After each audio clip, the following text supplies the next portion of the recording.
Welcome to Microsoft Word 2019 Lesson 2 by Megan Reese. Today's lesson is called Text versus Images, and the entire point of this lesson is to help you recognize the way that text and images interact in Word. It's one of the things that confuses most people and what makes them sometimes think that Word is difficult to work with. And I think a lot of time it's because they don't understand this concept. I saw this meme the other day, and I thought it was so funny. I had to put it up in my classroom where it says, using Microsoft Word, moves an image a millimeter to the left. All text and images shift, 4 new pages appear, paragraph breaks form a union, a swarm of comma buzzes at the window, in the distance, sirens.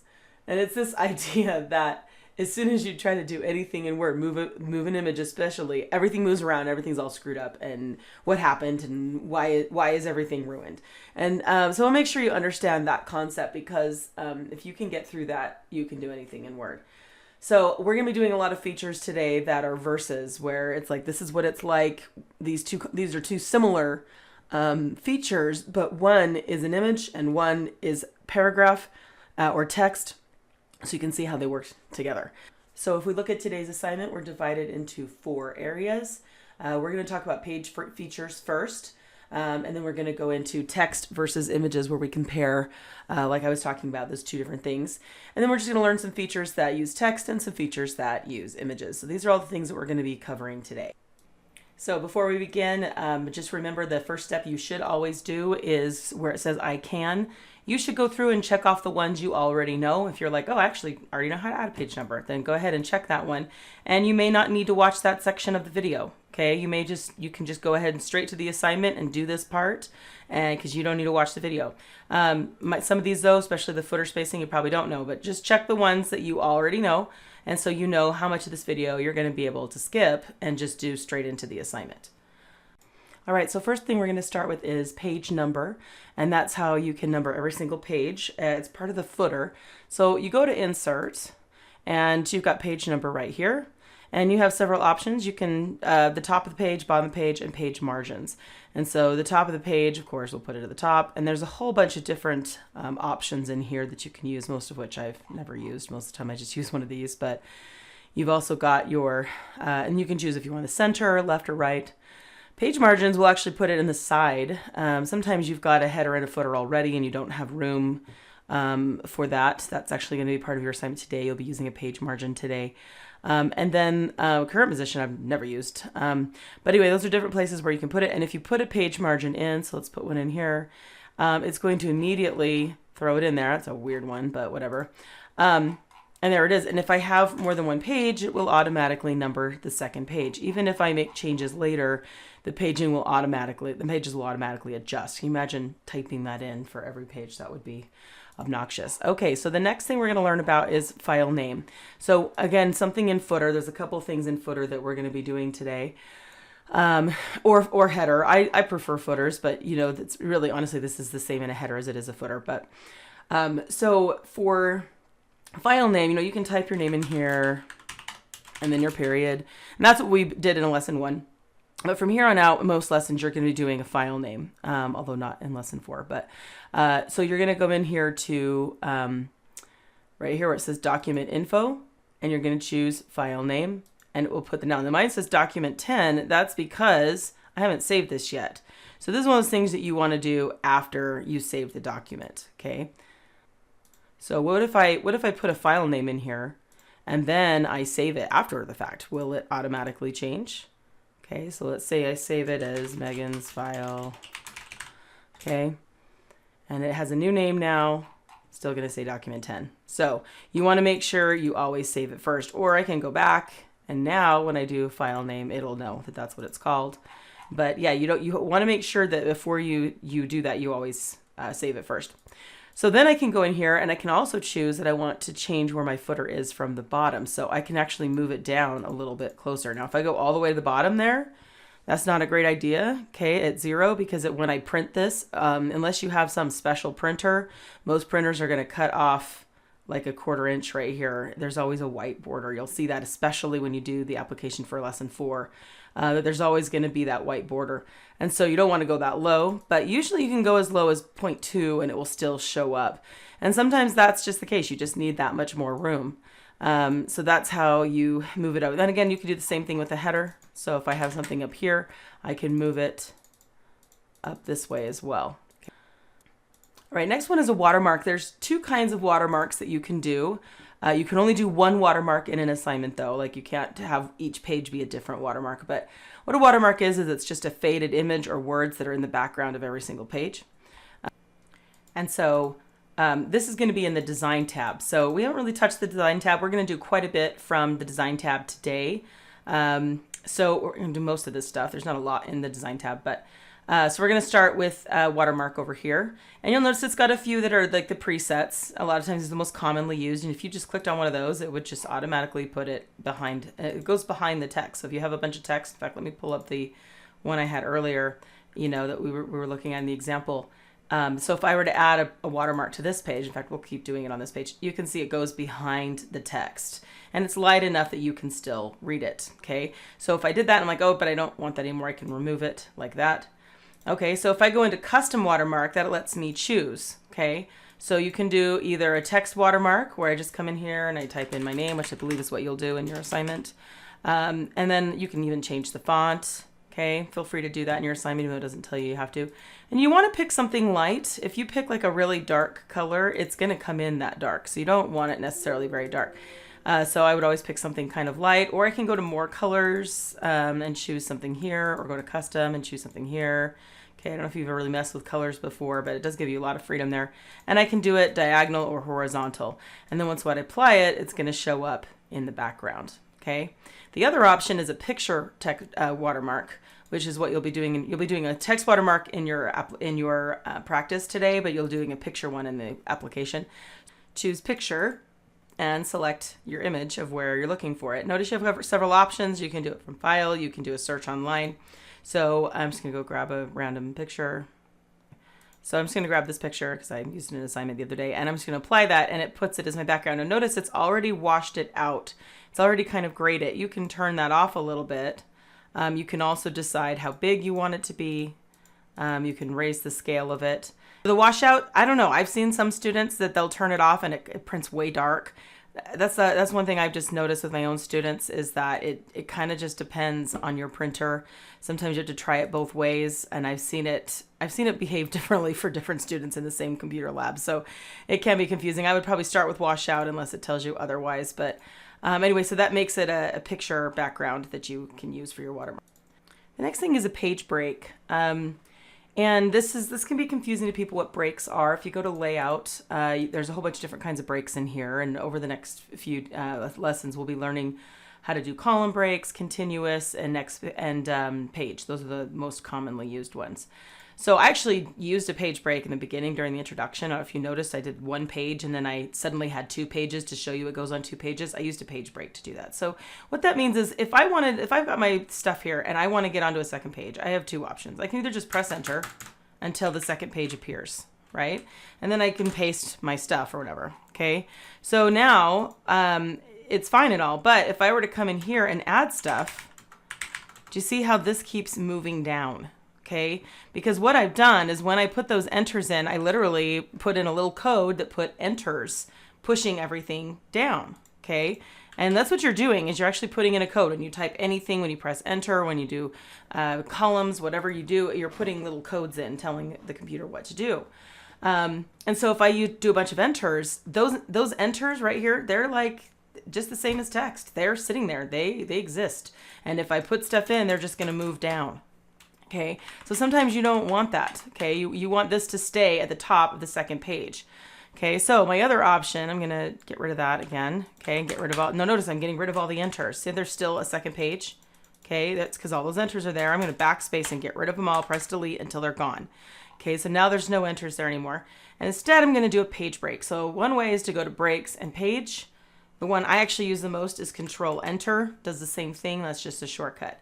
Okay, now I paste my stuff. So it looks identical, but if I press enter here, Now it might move, but it will move down an entire page. It's going to keep this at the top of the page no matter what. Okay, if I only add one enter, because that's what I have room for, then I'm fine. It's not going to move. So you've put a code that says, I want this paragraph at the top of the page. And if I add too much stuff in front, it will literally pull it down to another page. Now, that can be kind of confusing to people. Sometimes you don't understand why it's doing that. And the only way to really see it is to go to View and then go to Draft. I think it's Draft. I always get them confused. Maybe it's Outline.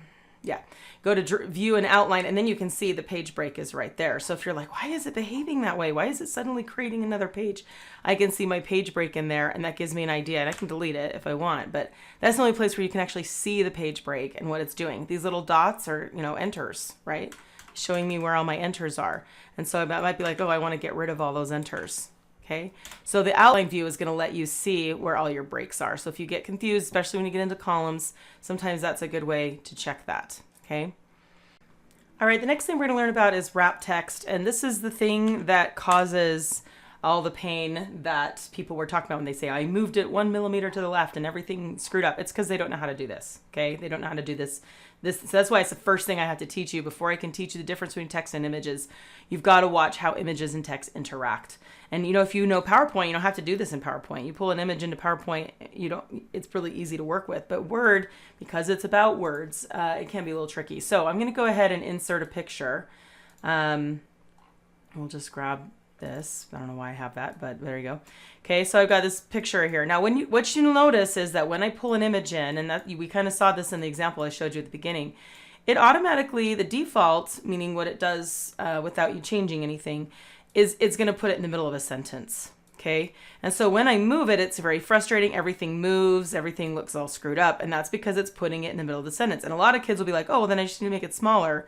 But no matter how small you make this, it's still going to disrupt it. Okay. And most of the time, I don't know why that's the default. It's not really the one that you are going to end up wanting to use. So right here, you've got a little button that says that's your layout option. So you can get to this several ways. You can click on it here. You can right click and go to wrap text. You can go to picture tools up here and go to wrap text. It's in there a lot of places. And there are so many options in there. I'm actually going to do this one because it's easier to see. So if I do square, it's going to have all the text move around it. Okay, and it will do it in a square shape. So let me show you why that matters. Like so I've pulled in this little icon here. We'll talk about icons later, but it works the same way. But if I put this one into square, everything moves and it makes a square around the edge. Whereas if I put it into tight, it will actually go around the edges of the image and not, you know what I see? Do you see how it actually like fills in around the edges versus square that looks like that? Okay. So that's the difference between those two. Those are probably the most commonly used. You can also do, I never really used through. I guess it goes farther. I don't know. It looks like similar to tight to me, but it looks like it's tighter than tight, I guess. I don't ever use that one. And then you've got lines so that it's always above and below. Okay, again, not one I use often, but I have used it before. And then you can put it in front of text. This is great if this one's behind text. You can't really tell because it's black. So let me go back to this one. Did you notice though, when I put that behind text, I couldn't pick it up again and move it? Okay, same thing with this one. It can be a big pain. Once you put something behind text, it's like, I can't grab it. Okay, the way around that is in your home, you're gonna go to select and do select objects, and then it will only let you click on images. And then you can move it exactly where you want it to go. So yeah, behind text can be a little tricky to work with. And then when you're done, you want to make sure you go back to select and do select all again, or else you won't, you do select all, so that you can select regular stuff again, right? Okay, now I can't get it, so let me go back to select objects. Okay, the other option is to do in front of text. Okay, this one right here. I believe that's it. There we go. If you put your cursor over it long enough, it will show you. And then it is much easier to move it where I want it. And this one's great if you have like a title. Let me go back. So you can see how now it won't let me select anything. So it's a pain. I just avoid using behind text at all costs, but just because it's a pain in the butt. But if I have a big title here, okay, and it's centered and big and everything, okay, this is what it'll do in the lesson 3, I believe you do this, but it lets me put it wherever I want. So if I wanted something next to the title like that, that'd be great. Whereas if I had it on tight, it would actually move the title over. See, I don't want to do that. I want the title to stay put, so I can put it in front of text and it's a lot easier to work with. Okay, so that's why people think there are sirens in the background. It's because they don't know how to change the wrap on an image. Okay. All right, the next thing we're going to talk about is text effects versus word art. These are very similar things, and the only difference, they can look identical, but the difference is that one is an image and one is text. So I can type in, I don't know, it popped in my head. Okay, so I'm going to type in the word Sunday, and I'm going to come in here to text effects, and I'm going to choose this one. It doesn't matter which one. Okay, they have names. If you hold a cursor over it, will tell you what it's called. Okay, so I do this one. Okay, or let's do one that's easy. Let's do this one. Okay, so fill, blue, accent 1, shadow. Okay, and I can make it bigger. And then I could also go into word art and I can pick the exact same thing, type the word Sunday. It looks pretty much identical, right? Make it a little smaller. And honestly, I could put them next to each other and you cannot tell the difference. But one is text effects and one is word art. The difference is this one's an image. Okay, so word art can actually move. I can change the wrap on it and I can actually put it inside and treat it just like text. If I want to move it, I got to put my cursor on the corner or on the edge. It turns into a 4-sided arrow, lets me move it. Whereas this one is still text. If I move it, it's going to treat it like text. It's just going to put it in the middle of the sentence. Okay, so if I have a subtitle or something, or even just a title like this, I probably don't need to use word art for that necessarily. It'll probably work just fine to come in here and do one of these. It'll work great. Okay. But if it's something that I want to have complete control over where it is in the document, then I'm probably going to want to do word art. Okay. So let's go into those, each of it individually, text effects. So you do have the presets. They're not gorgeous. I don't love them, but if you pick a preset, you can change it. Okay. I can change my color right here. Okay. I can change the color of it.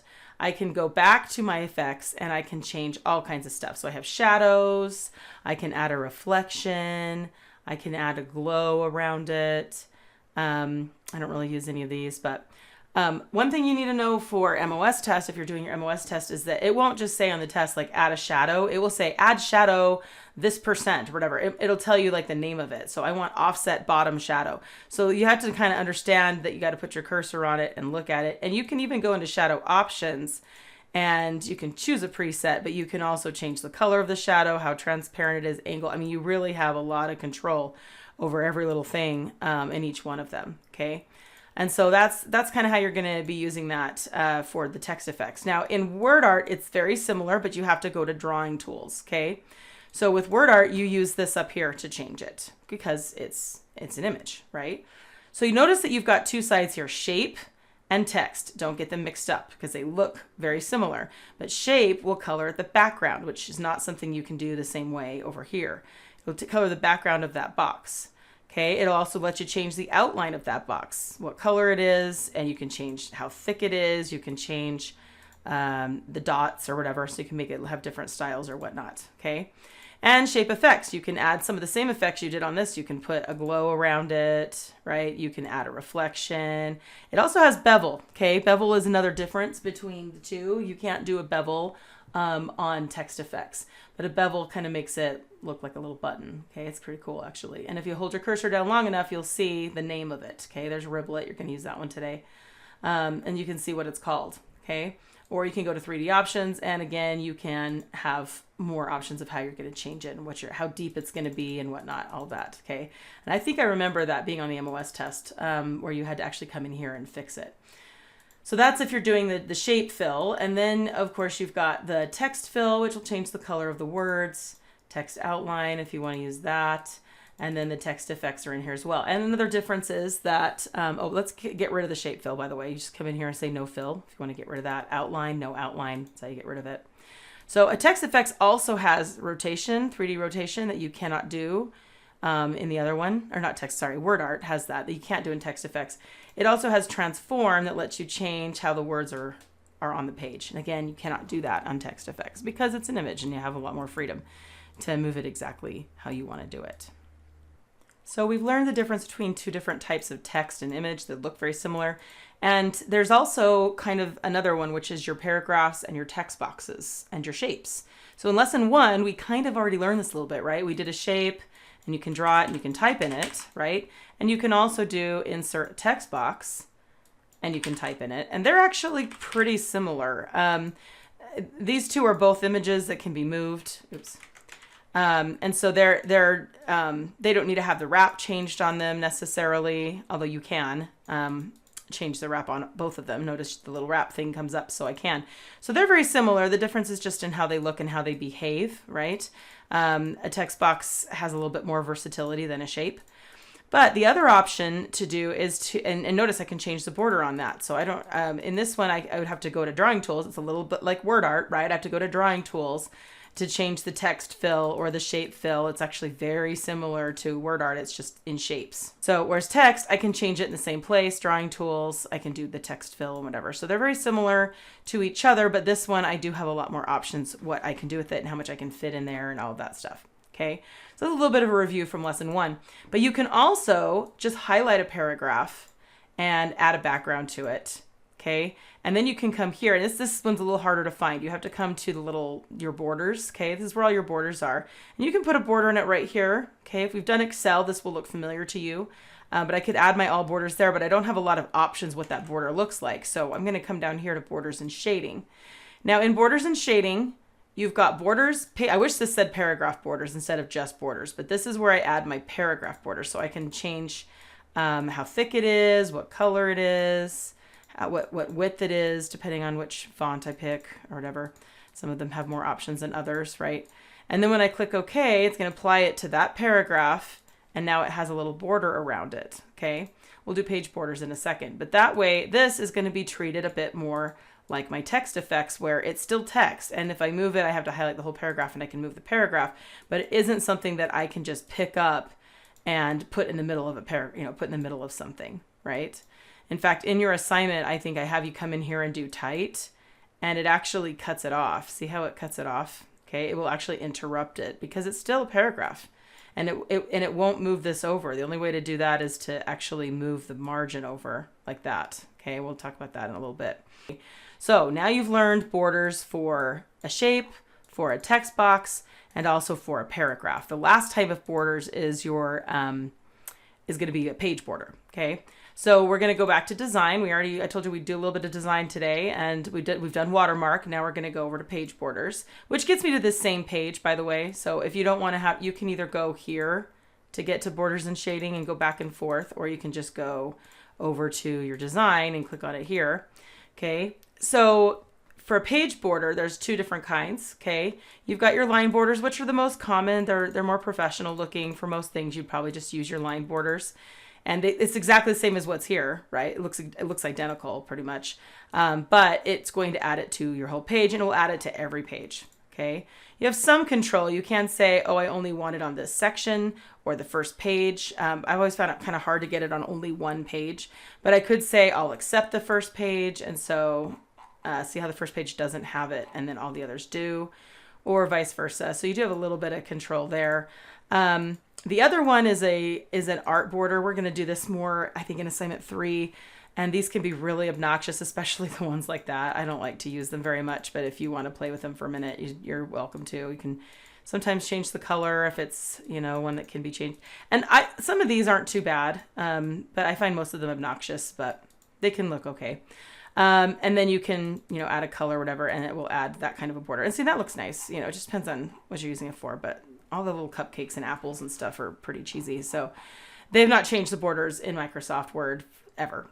I swear they were the same in the very first version as they are today. Okay, so that's how you do your page borders. The last thing in this section where we're talking about images versus text is going to be your symbols versus your icons. Okay, icons are new to 2019. And so if you're using an older version of 2016 with this, you're not gonna be able to do the icons, but symbols are the same. So a symbol is text and icons are image. So for symbol, you go to insert, you can go to symbol, and there's a lot in here because I've been using this a lot as I've been writing these lessons, but you want to go to more symbols, and there's a lot of symbols in here. So there's different fonts that are designed to, instead of being letters, they're actually images, and you can download cool fonts that just have a bunch of snowflakes or a bunch of different kinds of symbols or whatever. So the ones that come with your computer are going to be Wingdings. Okay, I like to just type it in and then pull this down. And then I've got Wingdings and then Wingdings 2 and Wingdings 3, and they all just have lots of different images inside them, okay? Another one that's actually, I didn't even know this existed until I took the MOS test for Word in 2019. It's called SEGOE. I literally had no idea this even existed until I did that, but there's a bunch of them in here, okay? And these are all, they just come with your computer. You'll already have them. Every computer should have them. And you can click on like emoji, and there's a whole bunch of different ones in here that you can click on. So if I click on an image, I can click insert, and it actually puts it inside my document, okay?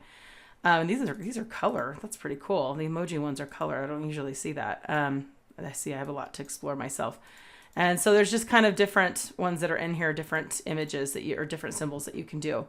And they are being treated like text, okay? They're just part of a sentence. They're not going to interrupt. Remember, if we take an image and we try to move it, like this one over here, we put it on tight, no matter what I do, it's going to interrupt. I can make it as small as I want, but it's still going to interrupt things unless, of course, I set it to inline with text, okay?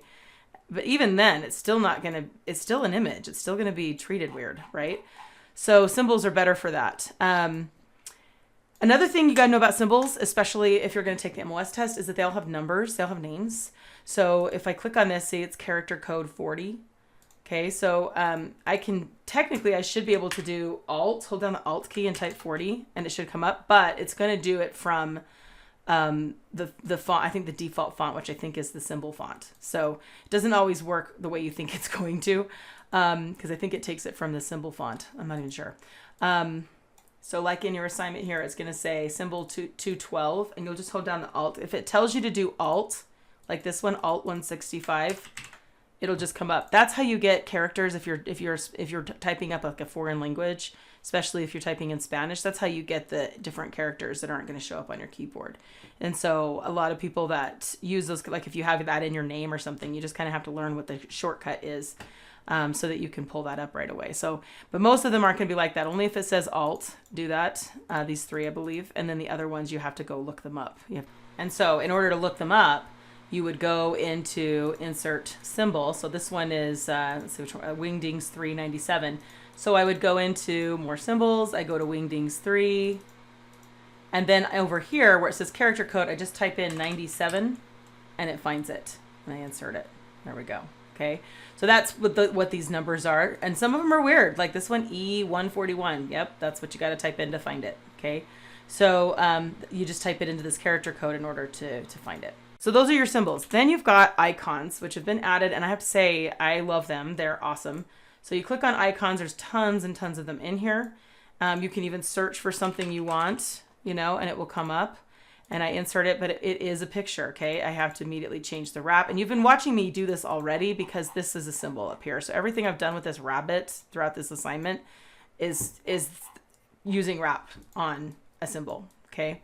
And symbols, you can't change a lot about it. You can change the fill. You can change the outline. You can add a glow and everything. You can't make a gradient or anything, but you can do quite a bit with it, and then you can kind of move it however you want it to be. So that's the icon that you can use in your document. And notice again that this one is more treated like an image. All right, we're going to move on to the next section, which is text features. So these are just some different features you can use in text. And the first one we're going to learn, I'm going to get a new page for this, is outline. And I use outline all the time. I used to write all my lessons this way, but an outline means, first of all, you can number things. So if I type a 1-period tab, you're going to see, and I would encourage you to get a blank page and do this with me right now. If you see this come up, then you know it's working. And so if I type something and then I press enter, it's going to just automatically number. If I'm done numbering, press enter twice and it goes away. Okay. Or if I already have a list of stuff, okay, I can highlight it. Sorry, having issues. I can select it like that. And then up here, I can just click the little number button and it will number it for me. Okay. So that's some basic how to add some numbers. Now, what if I have some subtitles I want? So let's say I'm like, okay, 1 tab, don't do a comma, won't work. Okay. And I'm like, go to the store. And then I press enter and I have a subcategory. I'm like, okay, but while I'm at the store, I need to remember to get eggs and milk and butter. And then, I'm going to tab again. Make sure to get spreadable kinds. Okay. Then when I press enter again, I'm stuck in this third level. So I have to go back. Okay. Shift tab takes me back a level. Okay. And then maybe my next thing is, call the school. ask about registration or something, okay? And then Shift Tab to get back. So that's kind of how you do your outline. You're going to be using that twice today for outlines, and also when we do Smart Art, we use kind of the same concept. So knowing that Shift Tab back and forth, really important. That's used in PowerPoint as well when you're using bullets in PowerPoint.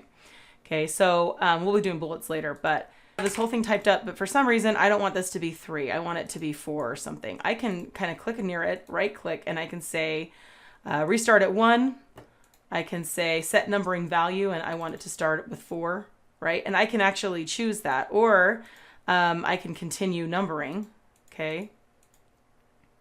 So that it will join back with what's before it. So you do have that control. And I swear I've taken an MOS test where they made you set the numbering value. Pretty sure that's been on the MOS test. So it lets you kind of pick where you want it to start, okay? And again, when you're done, press enter twice. You can go back up if you want to, but that'll get you out of the numbering system, okay? Okay, the next thing we're gonna learn is Format Painter. And this is, once you know this thing, it's super useful. And it basically, we know how to copy and paste, right? Like if I wanted to copy this, I could do Control C, and then maybe I could come down here and do Control V and then change it to a 5, right? And so I know how to copy and paste. Well, Format Painter is like copying and pasting, but instead of copying the words paragraph 1, I'm gonna copy the formatting. So let's go into paragraph 1 first, and I'm gonna go over here, and let's say I do a whole bunch of stuff to it. You know, I've changed the size, I've changed the color, maybe changed the background. And I'm like, okay, now I want all my titles to look like that. So I could go to each title and try to remember what I just did. Or I can highlight paragraph 1, hold down the Format Painter. Notice it's right up here, and notice it stays pushed in. You get one use out of it, right? Then when I highlight this, it copies that formatting over. Then I dip my brush again, and I go to my next one. Dip my brush again, go to my next one, right? Now there is a shortcut. If you're gonna do a bunch of them, you can double click on Format Painter, and that keeps it pushed down, and then I can just highlight each one. So if I know I'm gonna use it a lot, that's probably the best thing, and then I have to turn it off when I'm done, okay? And then maybe you have a paragraph that doesn't look quite right. You know, this is a different font, and I want it to look like this one. Well, then I can highlight this font, Format Painter, pull this down, and it will fix it so that it's so you can use it in lots and lots of different ways. The most common mistake, I always tell my students, it's a little bit like playing Operation. It takes a steady hand, because sometimes you might do that by accident and you're like, crap, you know, what do I do? So make sure you do Control Z to undo that. And then the part kids forget is I got to re-highlight. And so a lot of kids forget that the first step, just like when you copy and paste something, first you say, this is what I want to copy, and now copy it. Okay, same thing. You got to highlight it, Format Painter, select, right? So that's how you do the Format Painter. We're going to be using that a lot. Okay, next one is hyperlinks. This one's pretty straightforward. You're going to highlight whatever you want to have a hyperlink. And there's 2 places to find it. So let's say I want this word highlighted. I want it to have a hyperlink to a website. So I can right click and go to link, or I can go to insert and go to link right there. And then I would just type in www.amazon.com, whatever. And then it actually will link to it. To get to it though, I have to hold down the Control key and click on it. And hopefully, I don't know if I'm doing that wrong. There we go. And then actually, sorry, I have 2 screens, but it opened up over here. But you saw how that was kind of a pain to get it to click right. And so that's why sometimes adding a screen tip is a good idea. I'm not going to lie, I had never used screen tips until I took the MOS test. And I was like, what? And I had to figure it out in the test because I'd never used it before. But it's pretty useful. So when you do the link, you can click a screen tip that says, you know, click here to go to Amazon. And then you click OK and OK. And now when you put your cursor over it, it will actually say what you want it to say. And I think it makes it a little easier to click. At least I found it to be that way. So that's how you can add a hyperlink. If you want to remove a hyperlink, you just right click and do remove. Okay. You can also do a hyperlink to like an icon. That's actually one of the common uses for an icon. So you can right click and add a link to it that way. Same with an image, pretty much everything, especially any kind of image, you can right click and add a hyperlink to. So going back to that, if I have an image that I've added a hyperlink to, I want you to make sure you know as well that when I do a link, it doesn't have to just be to a website.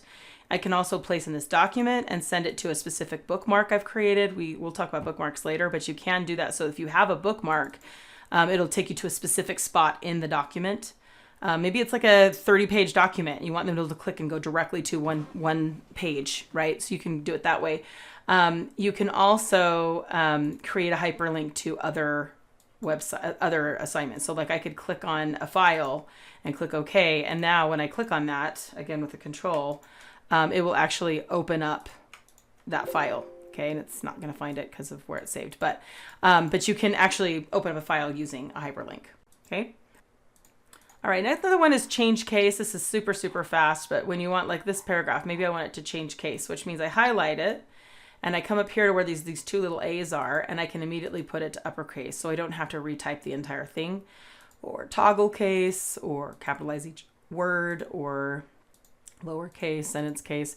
So it can just save you a little bit of time. But note that if I format paint it, it won't go with it. Okay, because it's a text thing and not an image thing, it's not going to copy it over. So in your assignment, you'll have to do this where you have to go in individually and change each one to uppercase. For some reason it just doesn't go with it. Okay, next one is clipboard. Your clipboard is over here, and it's right here, and it's going to show you everything that you have copied and pasted. So I don't know if you've ever noticed this, but if I copy something and then I copy something else, I lost the first thing I copied, right? So if I copy, let me turn this off for a second. So if I copy this and then I copy this, I'm doing Control C. When I come down here to paste it, it's going to paste the second thing I copied. I lost the first thing, but I didn't actually. If I go to my clipboard, it's going to show all the things I've already pasted. So I still have access to that first thing that I copied. Okay. So your clipboard is going to keep track of all the things that you've copied and pasted. Now, the trick with it is that if you leave, so if you're doing this assignment and you close down for the day and you come in the next day, all your clipboard's going to be cleared out. Okay. And so in your assignment, that's why I immediately have you paste it, because I don't want you to like copy it and then, or cut it, even worse. What if you cut it completely? Control X, it's gone, right? And then you save this document and you leave, and then you come back tomorrow, that thing you cut isn't going to be in your clipboard anymore. Okay. It's going to clear out. So you want to make sure if you do cut it and put it in your clipboard, you use it the same day, because once you close the document, it's gone. Okay. But then I can come down here and I can paste whatever I'm looking for. So that's what your clipboard is. You just click on this little arrow right here to open that. You can clear everything out of your clipboard if you want. But that's kind of where it goes, where it's sitting and waiting for you to paste stuff. All right, we're going to move on to just a few image features. Really quickly, I want to go through these. Image size is quite useful if you go to an image that you've inserted and you go to Picture Tools. Okay, we've kind of looked at a few of these things. There's some stuff in here you can mess with, but picture size is right here. You can actually change the height. So if you ever pull an image in and it's giant and then you're like trying to drag it and make it smaller, it's a lot faster just come in here and change the height. And it will automatically change the width with it. So you don't really have to change both unless you want it to be a weird ratio. But it does allow you to change it very quickly. And so sometimes if you have stuff in here and you want to make sure they're roughly the same size, you can do the same thing with, icons, right? To make sure they're about the same size or whatever. So that's how you change your height. We do use that quite a bit. Horizontal lines. So we've learned about borders, but horizontal lines are different because, again, you've got a border, which is text. Okay, you can't really change it. You can't move it. But horizontal lines are an image, and they can actually be moved. Okay, so again, we're looking at that same dichotomy of like when it's text versus an image. So if I do a border, I don't have a lot of control over where it goes. But with a text or a horizontal line, you just pull this arrow down, you choose horizontal line right here, okay? And it will insert one for you. And the way you can really tell it's different is I can double click on a horizontal line and I can change stuff about it. And I've kind of limited what I can do, but one thing you can just change the width of it. So I like to go by inches and just say, it's going to be, 4 inches long. I can change how tall it is. And I can change what color it is, and now I have a new sort of border there, right? Or sorry, new horizontal line. So you have that option, whereas if you come in here and you just do a border, so maybe I do like a, horizontal border or a top border or something, it's just black, okay? I mean, if I've changed my borders in here, I believe it will change and go like that. But so it's weird. It's just, this is more like a border that looks like a line, whereas this is straight up a line that I can move. I can't move this border. I literally cannot pick it up and move it. So the one I just did here, this border, you don't have to learn how to do that. I just wanted to show you the difference. but a horizontal line I can pick up and move, although I'm not able to change the wrap on it. So it's always going to be in line with text. All right, the last two are kind of weird, and they're a little more advanced for lesson 2, but they're part of what we're learning, so there you go. But one is 3D models, which is to me the weirdest thing to put in Word, but I have seen it on the MOS test. And it's cool. You don't want to do from file, okay? You always want to go from online sources, and they just have a whole bunch of them already in here. And you just pick one, okay? So like this one, I insert that, and it pulls in this image. It will automatically have wrap around it. You don't have to change the wrap on these images. It won't do in line with text, but it actually lets you move it around. I'm not entirely certain why you would use this in Word, but I do know it's on the MOS test, and there you go. It also has some views here, and that's going to be in your assignment that it'll say, you know, put it on top view or bottom view. And there's all these different views that are in here. Wow, that's weird. Below left, there's all kinds of weird ones. Or you can just set it to where you think it looks cool, okay? So that's 3D models, pretty simple. Notice you don't have to change. This is the one that you pull it in. You can change the wrap, but you don't have to automatically. It's not going to be in line with text as its default, which is different than pretty much every other image that you can insert. All right, the last thing we're gonna do is SmartArt, which is gonna take a bit of time. And note there's gonna be a section at the end that will show you exactly how to do a double SmartArt, because that's gonna be in your application. So we'll just start out with regular or SmartArt first. So we're gonna go to Insert SmartArt, and it's just a way to like organize information in a visual graphic way, so it's interesting to look at, okay? And they list it in different types, you know, matrix, a pyramid. This is all the ones that require you to pull in pictures, cycle. So you can just click on one, you click OK. And a lot of kids, the first interaction is to want to type in here, but I want you to notice that over here, it's just like your outline, okay? So I could say, like, say I want to make this into the water cycle, okay? So I put in condensation, and then I put in precipitation. I would pick something that's hard to spell, and I can't type and spell at the same time, apparently. Collection, and then evaporation, right? And I've got one extra, right? Evaporation. Okay, I've got one extra that I don't need, so I'm just going to delete that, or sorry, backspace that. So now I've just got the 4. And if I have more, I can add more, okay? And sometimes you can actually do like subcategories where I can maybe explain it, right? And it lets me put in, I have to tab, you know, so it's just like when you're creating an outline. It's kind of the same thing over here. And then I come over here and I can change. Maybe I'm like, oh, but I like this one better. And it will actually adjust it. Get rid of this one to fit whatever I've put in. Okay. I can change the styles. Okay. The styles all have names. So if I put my cursor over it, it will tell me the name of the style. So metallic, scene, or whatever. I can change colors up here. Now the color system I find annoying. They really don't give you a ton of options. And so what you can do is if you want to change an individual one, you just right click on it and you can change the fill right there. You can do a gradient, you know, if you wanted to make it fancy or add a texture or something, you have that ability. Go to more gradients, add a gradient over here.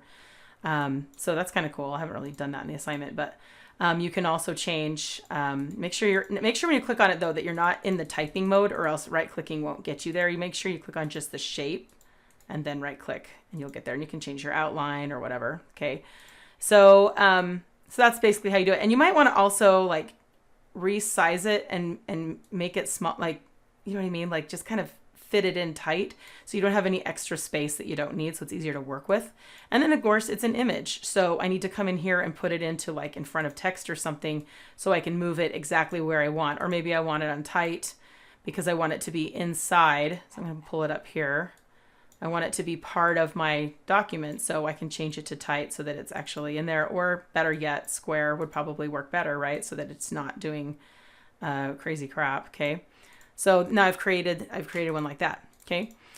And so yeah, there's a whole bunch of different ones in here. Another type you can do is if it has pictures. So I can go to SmartArt and do picture, and it actually allows me to go in here and grab a picture, okay? So I can go get something from file. Okay, I just have a wood grain in there for some reason. Or I can go to icons, which you'll be doing in your assignment. I can put a little icon in there, which can look great. Or you can go get something from online. I'm just going to grab this car or whatever. So you can put pictures inside it, which can make it more explanatory or whatever. You can move different pieces. You can make it taller or wider. Okay, so you've got a lot of freedom there.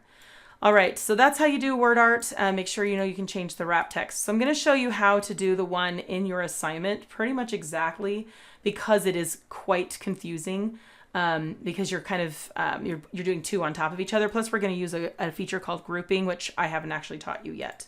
Okay, so what we're going to do is, and honestly, it's not a bad idea in your assignment to just go open a new document and create it in the new document and then paste it over, because it's very frustrating to use it when you've got all these words around it and moving around. So I'm just going to go to a new page to do this, and I think it'll be a lot easier. So I'm going to go to Insert, I'm going to go to Smart Art, and the first one it wanted you to do, so I don't know why, but I can never find it in the one that I told you guys to use. I can never find it. It always frustrates me. So if you can't find the one that I tell you to get, then you want to go to, is actually pick this one, which is picture strips, and click OK, and then come over and select this one. So I don't know why, I don't know, sometimes I can find this, but as I've been doing this assignment, like I'm getting frustrated because I can't always find this option. So if you're having a hard time, just go to picture strips and then pick it from the layout, because it's very similar. Anyway, and so then you'll fill in all the stuff, you know, type in what you're supposed to do. I'm not going to go into the detail on that. This one, you're supposed to do an icon. I think you have to type in person to get the right icon, because you're putting like a person in it. Anyway, so that's the first one. And what you want to do when you're done with that, when you've created it as it's told you, is make it as small as you can. Like, don't have any extra spaces around it. Like, don't let it be giant. So we want it to be about that big. Okay. And then you got to change the wrap to, anything tight, as long as it's movable. Okay, so I have that one ready. Then I'm going to go into Insert, and the next Smart Art you do is a cycle, and you probably want to do the arrows right here. Okay, so I have my arrows, type my stuff in, blah blah blah. Okay, and what I want is I want the arrows to be, I want this to be on top of this one. So I'm going to change the wrap on this one and actually put it behind text. Okay, because you want to be able to select them both, and if the little one is behind the big one, you're not going to be able to select a little one. So you want this one to be behind text. So I make it bigger. I can move it where I want it. Then I'm going to take this one and move it down inside of it, and I can kind of organize it. Okay. Now yours is going to look much better because you'll have done all the right wording and stuff, but now you've got them organized together. Okay. Now this is the part where it gets a little tricky, and this isn't something I've taught elsewhere, and this is grouping. So I'm going to click on this one. Okay. The inside one. Make sure it's a 4-sided arrow. You've got the outside. I'm going to hold down the Control key, and I'm going to click on the outside one. So now they're both highlighted. Okay. And then you got to right click and group. And it can be tricky getting that right click to show group. You want to click right on the edge where the 4-sided arrow is and group it. So now it's one image. So now I can do Control X. I can come back to my document and paste it. And I'm probably going to want to change the wrap on that. Sorry, I'm in my, how did I get in there? I want to change the wrap on the whole thing to tight, or probably square, and then all the words will kind of go around it. And again, I need to make it a little bit smaller. I need to make it tight, right? I don't need all that extra space on the two sides, because that just makes it huge. So I want to kind of tighten it up a little bit like that, so that it's easy to get stuff around it. So yeah, it's a little tricky, but it's kind of cool to use two word arts or two Smart Arts together. Okay. So, and then it does actually tell you exactly what size it should be. And so when you click on it like this and go to drawing tools over here, it'll tell you like, oh, I want it to be 3 inches or something. It tells you exactly what size to make it so that it will fit correctly in your document. Okay, so that is the end of lesson 2. I know this was a big one. It's probably the biggest lesson. There's a lot in it, but you can do it. Good luck, and we'll see you back on lesson 3.